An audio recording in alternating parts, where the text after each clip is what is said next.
Hi, இப்போ நான் எங்க இருக்குன்னு பாத்தீங்கன்னா வட்டக்கோட்டையில இருக்கேன். நாகர்கோவிலுக்கு வட்டக்கோட்டை செமையா இருக்கு பில்டிங். இது யாரு கட்டுன்னு பாத்தீங்கன்னா கேரளா அரசர் கட்டிருக்காரு. அவர் பேர் தெரியல, ஆனா இடம் நான் உள்ள போன பேக்ல இருக்கேன் பாத்தீங்க. அவ்வளவு செமையா இருக்கு பேஸ். அது மட்டும் இல்ல, அது பக்கத்துலயே பாத்தீங்கன்னா கடல். அவ்வளோ பார்க்க ரொம்ப ரொம்ப செமையா இருக்கு. இங்க வந்து நீங்க இங்கே தங்கிருக்கோம். அதோ தெரியுது எனக்கு பேக்ல இருக்கு அந்த பில்டிங்.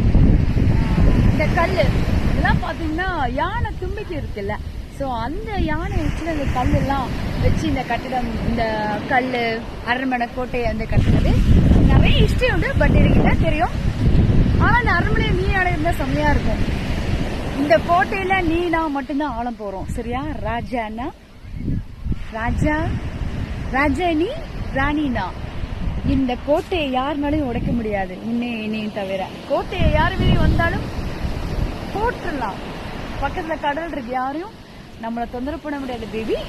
நம்ம இந்த கோட்டையில பிரம்மாண்டமா இருப்போம். சரியா? நீ நானும் சேர்ந்து சேர்ந்து இந்த கடல்ல ஆடிட்டு ஜாலியா கோட்டைக்குள்ள கிளுகிழுப்பா இருப்பேன். என்ன பாரு, இயற்கை ரசிக்கணும்டா. இந்த சிலையும் ரசிக்கணும். நீயும் நானும் வந்து